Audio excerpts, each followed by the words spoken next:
Então, né? Boa noite a todos, né? A gente vai falar sobre a biologia celular, sobre o retículo endoplasmático.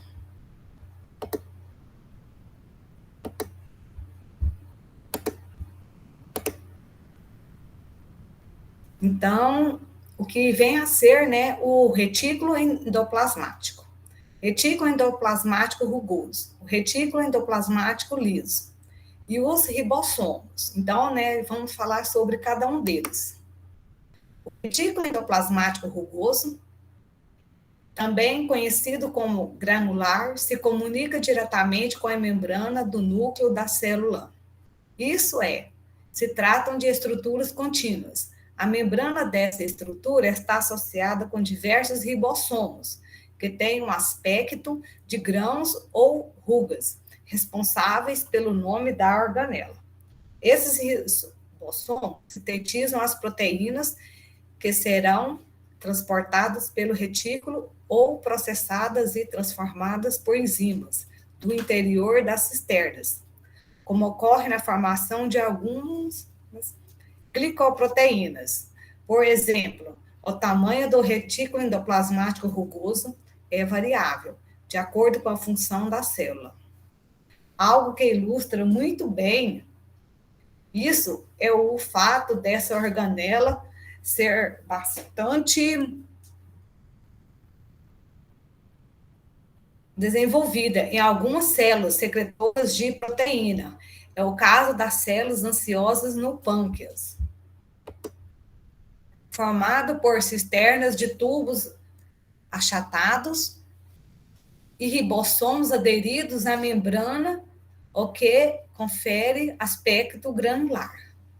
Função: participa da síntese de proteínas e fosfolipídios, aumenta a superfície interna da célula, o que amplia o campo de atividade das enzimas, facilitando a ocorrência de reações químicas necessárias ao metabolismo celular.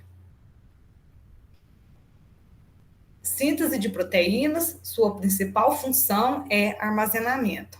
Atua na produção de certas proteínas celulares, como o colágeno, que é uma proteína produzida pelo retículo endoplasmático rugoso do fibroplasto. Glicolização de proteínas, montagem de células proteicas, doenças decorridas de alteração no componente celular. Então, é o escorbuto, a carência de vitamina C e etc. Então, o retículo endoplasmático liso, ele apresenta-se principalmente com túbulos que se anastomosam e se continuam, né, com o retículo rugoso.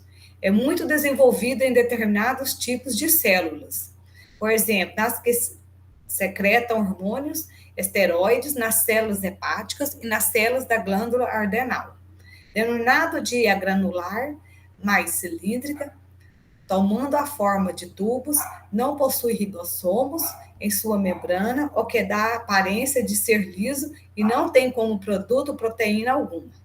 São processadas moléculas de extrema importância.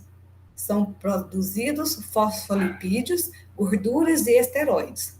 Ocorre no retículo endoplasmático liso a modificação de algumas moléculas, visando facilitar sua excreção.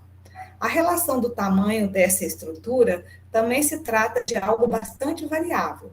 Por exemplo, disso são as células produtoras de hormônio, como a testosterona, possuírem essa organela bem desenvolvida. Então, a função, né, desses vai ser importante função no controle do cálcio intracelular,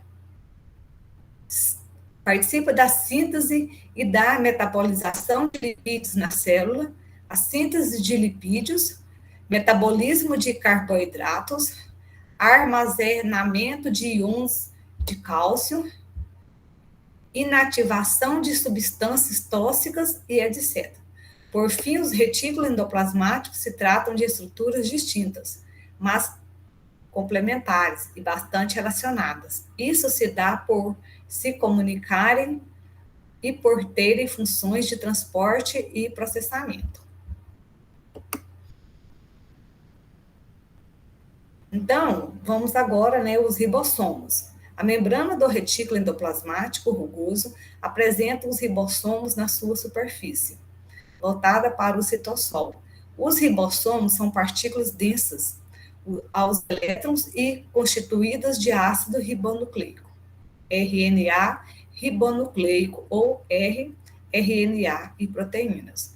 Os ribossomos das células eucariontes têm um diâmetro de 15 a 20 milímetros, sendo um pouco menores nas células procariontes, bactérias. Cada ribossomo é formado por duas subunidades de tamanhos diferentes, que se associam somente quando se ligam aos filamentos de RNA mensageiro, que é o mRNA. Como diversos ribossomos se associam a um único filamento de RNA mensageiro. Formam-se polirribossomos, que ficam dispersos no citossol ou presos à superfície externa do retículo endoplasmático rugoso. Os polirribossomos têm papel fundamental na síntese de proteínas. Sua forma são pequenas estruturas em forma de glândulos, que estão presentes nas células procariontes e eucariontes. Então, são fundamentais para o crescimento, a regeneração celular e o controle metabólico. Então, essa função do ribossomos vai ser auxilia na produção e na síntese das proteínas nas células, participam desse processo as moléculas de DNA e RNA, reúnem diversos aminoácidos durante a síntese proteica, através de uma ligação química chamada de ligação peptídica.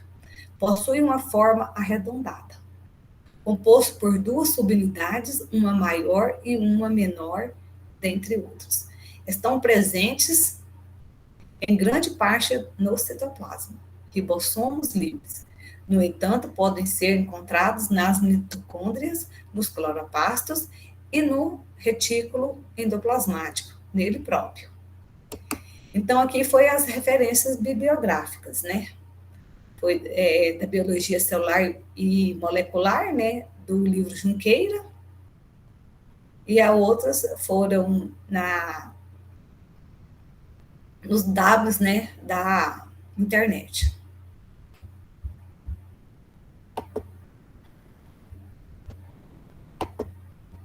Então, né? Essa, então, né? Foi a minha, né? A apresentação, né? Falando sobre os retículo endoplasmático, né? Que vem a ser o rugoso, o liso, né? E os ribossomos. Então, eu fiz, né? Essa síntese e falei um pouquinho, né? Desses três, para a gente ter uma compreensão melhor, né? De que possa, né? Ser cada um deles. Então, meu muito obrigada a todos e boa noite.